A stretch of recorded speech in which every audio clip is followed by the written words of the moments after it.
सीटों के चयन पर अनंत कुमार के घर पर एनडीए की बैठक, नाराज कुशवाहा को बैठक से दूर, टिकट न मिलने से अमन पासवान नाराज। चुनाव आयोग ने पीएम के मन की बात कार्यक्रम पर रोक लगाने से किया इनकार, महागठबंधन कार्यक्रम पर जताई थी आपत्ति। शाहनवाज बोले कांग्रेस की चले तो पीएम के मुंह पर ताला लगाते। इंदिरा राजीव के डाक टिकटों के मुद्दे पर सरकार और कांग्रेस में ठनी, आनंद शर्मा ने फैसले को बताया सरकार की संकीर्ण सोच का नतीजा। रविशंकर प्रसाद बोले कांग्रेस को दिखता है सिर्फ परिवार। कामचोर सरकारी बाबुओं को कंपलसरी रिटायरमेंट देगी सरकार, डीओपीटी ने मंत्रालयों को भेजा नोटिस, परफॉर्मेंस के आधार पर मिलेगी छुट्टी और प्रमोशन। दिल्ली एनसीआर में डेंगू का कहर जारी, डेंगू के डंक से अब तक 12 लोगों की मौत, पैर पसार से डेंगू की रोकथाम के लिए दिल्ली सरकार बुला सकती है विशेष सत्र।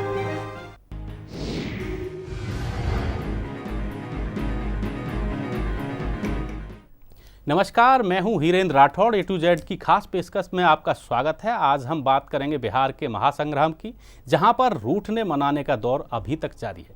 कभी पासवान परेशानी खड़ी कर देते हैं तो कभी मुलायम सख्त हो जाते हैं, और अब आग में घी डालने का काम किया बीजेपी की 43 उम्मीदवारों की लिस्ट ने, जिसके बाद कुशवाहा नाखुश हुए तो बीजेपी में बगावत शुरू हो गई।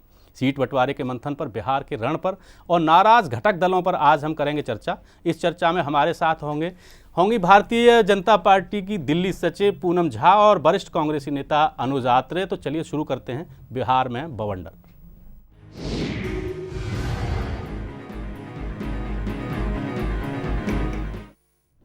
बिहार का दंगल नजदीक आ रहा है, तारीखों का ऐलान हो चुका है, लेकिन अभी तक पार्टी के घटक दलों में नाराजगी, रूठने मनाने का दौर जारी है। बीजेपी ने 43 उम्मीदवारों की लिस्ट जारी की तो सहयोगी पार्टियां खफा हो गईं। साथ ही बीजेपी के खेमे से भी बगावत के शोर निकलने लगे। बीजेपी विधायक अमन पासवान तो नीतीश से मिलने भी पहुंच गए। कौन किससे क्यों खफा है और उनकी चाहतें क्या हैं, देखिए इस रिपोर्ट में।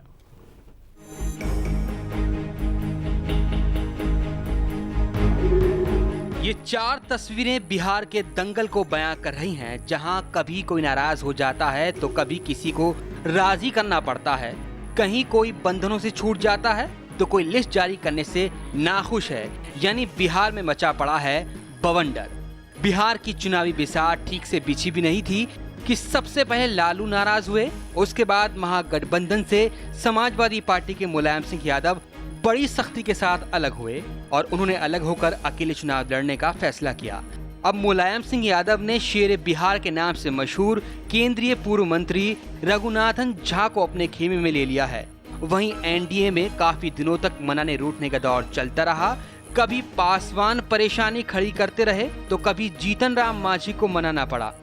सीटों के बंटवारे को लेकर काफी माथापच्ची हुई, लेकिन अमित शाह ने अपनी मैनेजमेंट स्किल से एक बार फिर से सबको मना लिया और सीटों के बंटवारे का ऐलान कर दिया। अभी नहीं सुलझा सीटों का मुद्दा, बीजेपी में मची भगदड़। सीटों के बंटवारे के कुछ ही घंटों के बाद लोक जनशक्ति पार्टी भी नाराज हो गई।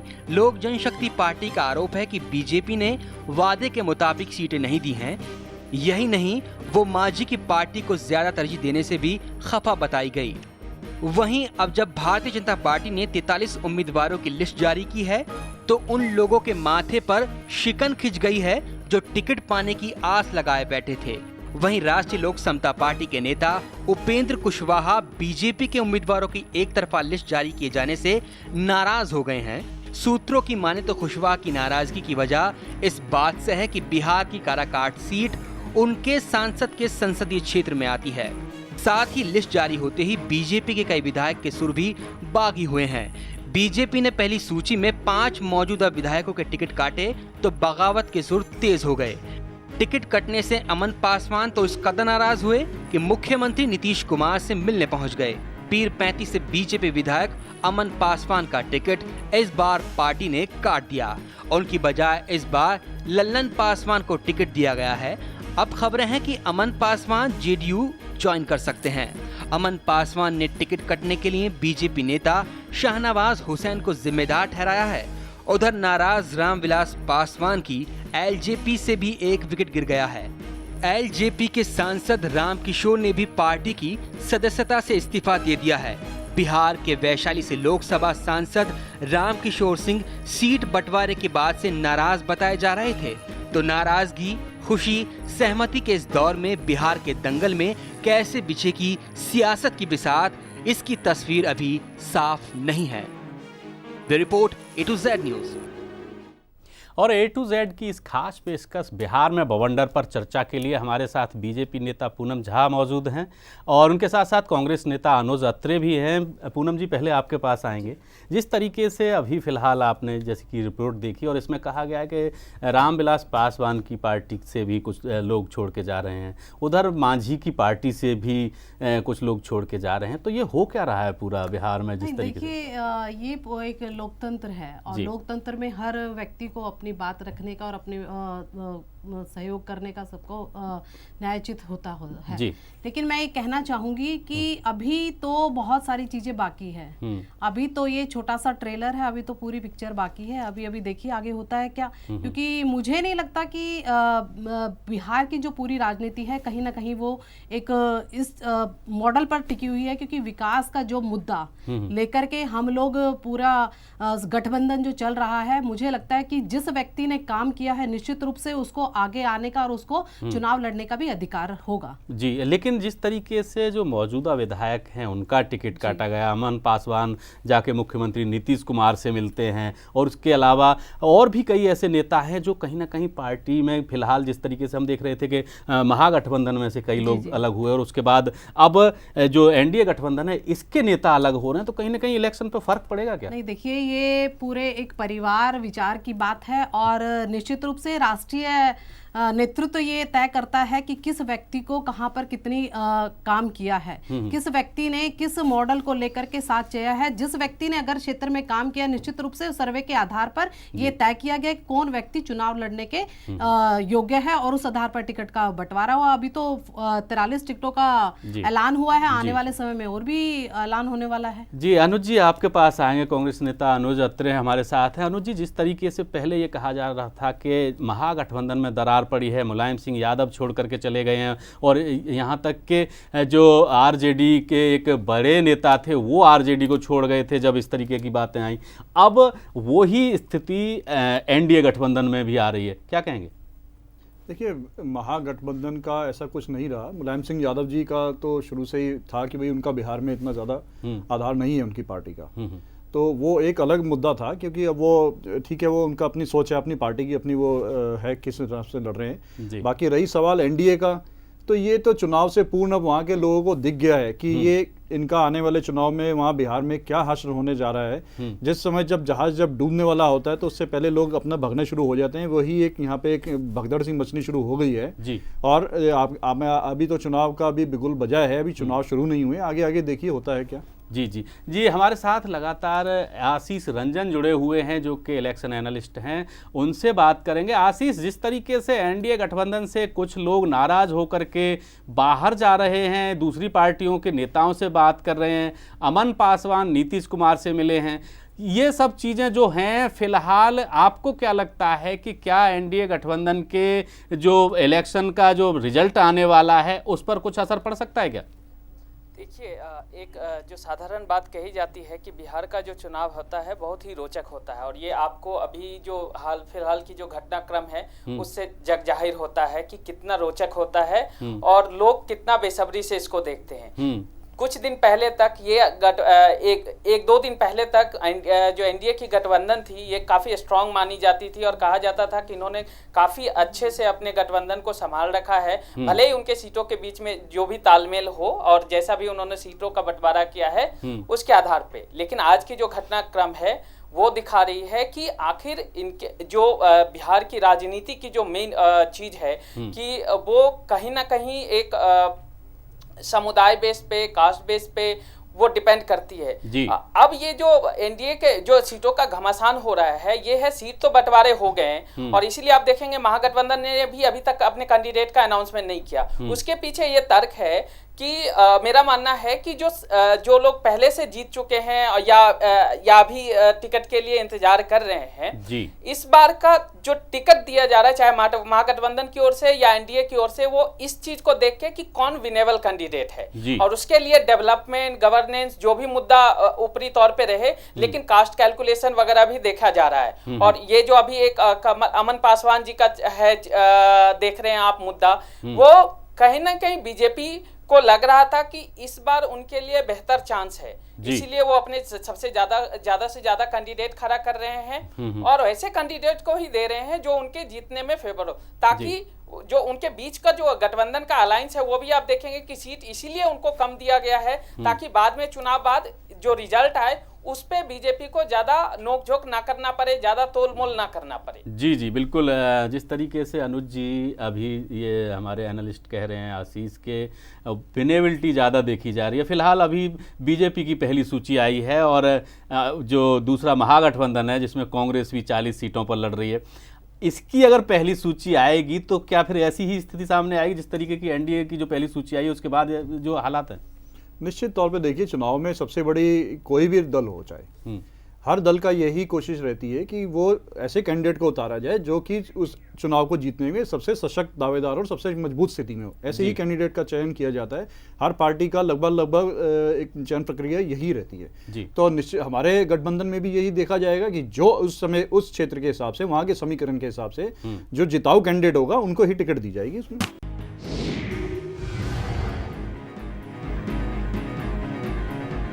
और हमारे संवाददाता मुन्ना राय ने कांग्रेस नेता शोभा ओझा से बात की। आइए जानते हैं उन्होंने क्या कहा।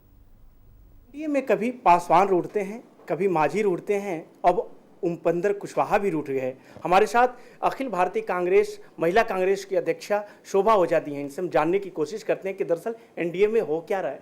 एनडीए में इस तरह की घमासान चल रही है, मैडम क्या कहेंगे? देखिए, बिहार का विकास अगर एजेंडा में हो तो बात अलग है। यहाँ बिहार के विकास से एनडीए का कोई लेना देना नहीं। सत्ता में, कुर्सी में आने का लालच है और वो कुर्सी के लालच में ही इस तरह की टूट फूट हो रही है। और भारतीय जनता पार्टी कैसे भी भानुमति के कुंभे को कहीं से रोड़ा उठा के, कहीं से कुछ उठा के जोड़ने की कोशिश कर रही है। और बिहार की जनता बहुत समझदार है। बिहार की जनता जानती है कि कौन उनके विकास को के बारे में सोचता है। बिहार के किसान जानते हैं कि कौन पार्टी किसानों के हक की लड़ाई लड़ रही है। तो जनता समझदार है। एनडीए चाहे कितनी कोशिश करे, बिहार की जनता को नहीं गुमराह कर सकती। जी मैडम, ये देखा जा रहा है कि ओवैसी की वजह से जो है आपके भी गठबंधन में एक विचार बन रहा है कि उनको गठबंधन में लिया जाए, क्या मानेंगे आप? ऐसी कोई जानकारी नहीं। जी, तो ये थी शोभा ओझा जी। इनका कहना था कि जिस तरह से एनडीए में इस समय रूठने मनाने का कार्यक्रम जारी है, वास्तव में उनको बिहार के विकास से कोई लेना देना। तो ये थी शोभा ओझा, कांग्रेस नेता, जिनका कहना है कि एनडीए गठबंधन केवल सत्ता के लिए ये सारी कोशिशें कर रहा है। और आइए जानते हैं कि आरजेडी नेता मनोज झा ने क्या कहा। रूठना मनाना तो मैं समझता हूँ वो कुछ भी कर लें, दिल्ली में बैठ के या पटना में बैठ करके। हमारा तो मूल है कि जो भी इनका आधार समूह है पासवान साहब का या मांझी जी का, वो कभी भी रणवीर सेना को जन्म देने वाले लोगों के साथ खड़ा नहीं होगा। तो उनकी असहजता, उनकी मुश्किलें वहाँ हैं। उनकी मुश्किलें हैं ईवीएम बूथ पे, उनकी मुश्किलें पटना और दिल्ली के दरबारों की नहीं है। और उस मुश्किल से ये सब असहज हैं। आपको यकीन बताता हूं कि इतिहास में कई ऐसे क्षण आते हैं जब लोग मुगालते में निर्णय लेते हैं और उसके बाद इतिहास के फुटनोट में शामिल हो जाते हैं। तो ये थे मनोज झा जो कह रहे हैं कि मुगालते में निर्णय लेते हैं। आपके पास आते हैं पूनम जी, जिस तरीके से मनोज झा ने कहा, शोभा ओझा ने कहा, उनका कहना है कि ये केवल समय का फायदा उठाने के लिए और उस सब चीजें। शोभा जी ने जो बात कही उस बात पर मैं कहना चाहूंगी कि आज शोभा जी को ये बात, विकास की बात याद आ रही है। जब बिहार में सरकार थी कांग्रेस की, लालू जी का शासन रहा, चाहे वो नीतीश जी का शासन रहा, इतने समय से इन तीनों दलों का शासन रहा, परंतु आज वो बात विकास की कर रहा है, उस शासन के अंदर जहां आज बिहार को देखेंगे तो वो बिहार अपनी मूलभूत आवश्यकताओं से बहुत पीछे जा चुका है ना। आज यहाँ पर शिक्षा के लिए जिस नालंदा यूनिवर्सिटी से विदेश से लोग पढ़ने आते थे, आज उसका हर्ष देख लीजिए कहां पर है। जब उनकी सरकार थी तब उन्होंने विकास क्यों नहीं किया, मैं पूछना चाहती हूँ उन लोगों से। और आज वो बातें करते हैं विकास की, लेकिन आज देश के प्रधानमंत्री माननीय मोदी जी ने सबका साथ और सबका विकास लेकर के आज जिस परिवर्तन यात्रा का आज वहां पर शुभारंभ किया है बिहार में, निश्चित रूप से बिहार की जनता बहुत समझदार है और वो उत्कृष्ट राज्य बनाने के लिए बिहार की जनता अब की बार पूर्ण बहुमत से एनडीए के दल को वहां पर निर्णायक भूमिका में पहुंचाने वाली है। और निश्चित रूप से ये होने वाला है कि विकास अगर कोई दे सकता है तो वो एनडीए के घटक ही दे सकते हैं। और विकास के माध्यम से इस बिहार की जनता ने अपना मन बना चुकी है कि अब की बार बिहार के अंदर हमें परिवर्तन लाना है। अनुज जी, पूनम जी का कहना है कि बिहार की जनता मन बना चुकी है कि परिवर्तन लाना है। देखिए, परिवर्तन बनाने का मन बिहार की जनता जो बनाया है, वो जो केंद्र के भी सरकार के चुनाव हुए थे और जिस प्रकार से एनडीए की सरकार आई है केंद्र में और लोग अपने आप को ठगा महसूस कर रहे हैं, उसमें निश्चित तौर पे अब जो चुनाव के नतीजे आएंगे उसमें बिल्कुल परिवर्तन होगा। अब लोग दोबारा इनके झांसे में, प्रधानमंत्री मोदी जी ने जिस प्रकार से बड़ी बड़ी बातें और दावे और वायदे किए थे, लोगों की आंखें खुल चुकी हैं कि ये केवल बातें और वायदे वाले प्रधानमंत्री हैं, एक जुमले वाली सरकार है, जुमले वाली पार्टी है, इसके अलावा इनके पास कुछ नहीं है। वही जुमले लेके ये फिर से चुनाव में, ये बिहार के चुनाव में जाना जाएंगे। बिहार की जनता बहुत समझदार जुमलों की अगर सरकार होती तो देश में के अंदर एनडीए को इतने बड़ी सीटें नहीं। चलिए, अभी हम सीटें मिली, उसके बाद ही ये जुमले खुल के आए हैं जुमले सामने। की सरकार नहीं है। आज भी बिहार की जनता जानती है कि देश के अंदर और बिहार के अंदर कोई स्थिर सरकार अगर कोई दे सकती है, कोई विकास की सरकार दे सकती है तो एनडीए दल ही बात का आपको बिल्कुल पता चल जाएगा। नतीजे आने दीजिए, अभी पता चल जाएगा। चलिए अनुज जी, हमारे साथ लगातार आशीष रंजन जुड़े हुए हैं। आशीष, हम आपसे जानना चाहेंगे कि अभी फिलहाल ओवैसी की बातचीत चली और कांग्रेस नेता हों या फिर के आरजेडी नेता हों, वो पूरी तरीके से नकार रहे हैं ओवैसी के उसको जो उपस्थिति है उसको। आप क्या कहेंगे जिस तरीके से ओवैसी चुनाव लड़ने जा रहे हैं, बिहार विधानसभा चुनाव में उतरने जा रही है ओवैसी की पार्टी, तो वो कितना असर डाल सकती है और इसका फायदा किसको और नुकसान किसको हो सकता है? देखिए हिरेन जी, ओवैसी जो हो गए हैं अभी बिहार चुनाव में गले की हड्डी की तरह हो गए हैं। उसको ना निगलने में बन रहा है और ना ही उगलने में। देखिए, ओवैसी के रहने से सीमांचल वाले जो 4 डिस्ट्रिक्ट हैं, किशनगंज, अररिया, पूर्णिया, कटिहार, यहाँ पे जो आबादी है मुस्लिमों की 40% से ज़्यादा है। और आशीष, आपको कुछ सेकंड के लिए हम रोकेंगे, आप बने रहिए हमारे साथ लगातार। हमारे साथ जेडीयू महासचिव जावेद रजा जुड़ गए हैं। जावेद जी, स्वागत है आपका ए टू जेड न्यूज़ में।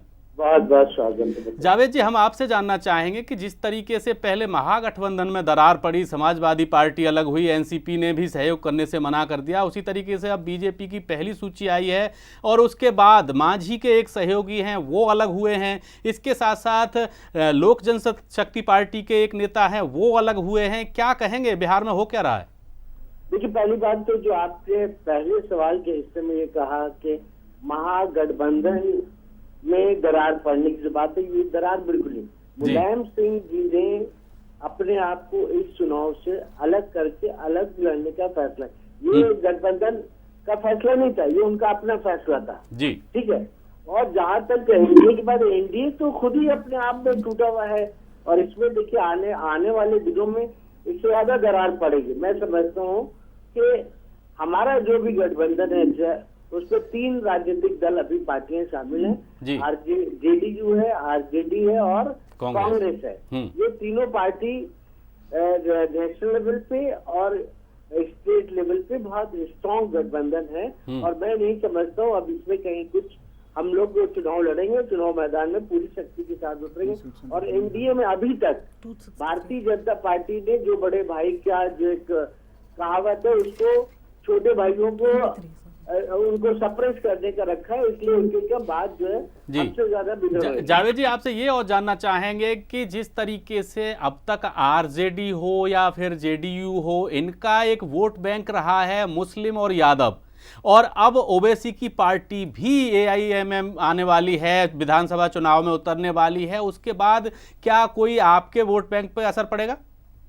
नहीं, देखिए, मैं आपको बिल्कुल ये साफ बता दूं, क्योंकि ओवैसी बिहार के लिए एक नई पार्टी लेके आएंगे और जाहिर सी बात है नई पार्टी बहुत सारी बनती, बहुत सारी बिगड़ती, लेकिन जो बिहार का वोट है वो बहुत जागरूक वोट है, वो सोच समझ के वोटिंग करता है।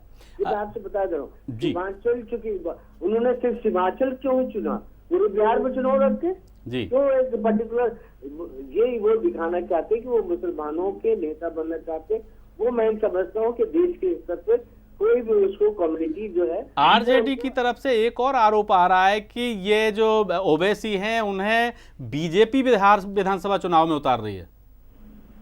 अब ये तो आरजेडी के जो लालू जी ने कहा है, तो कहीं ना कोई उनको ऐसी बात पता चली होगी, तभी उन तथ्यों के आधार पर उन्होंने कहा होगा, इसकी जानकारी हमें नहीं है। चलिए जावेद जी, आपका बहुत बहुत शुक्रिया आपका हमारे A to Z न्यूज़ के साथ जुड़ने के लिए। और आशीष, आपके पास फिर से आना चाहेंगे। आप बता रहे थे कि क्या किसको फायदा और किसको नुकसान हो सकता है।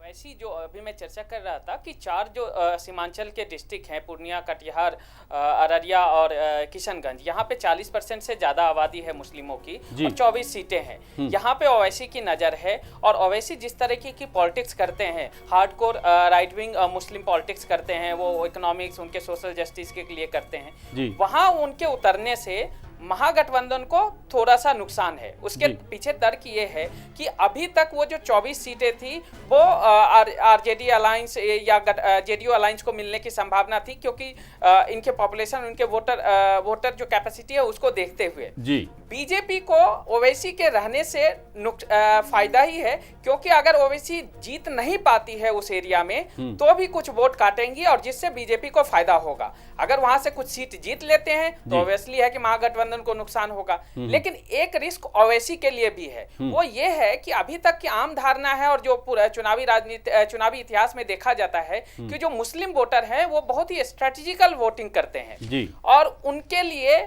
पिछले कुछ चुनावों को देखिएगा तो एंटी बीजेपी जो भी दूरी मजबूत दिखती है उनके तरफ वो थोक के भाव में वोट करते हैं।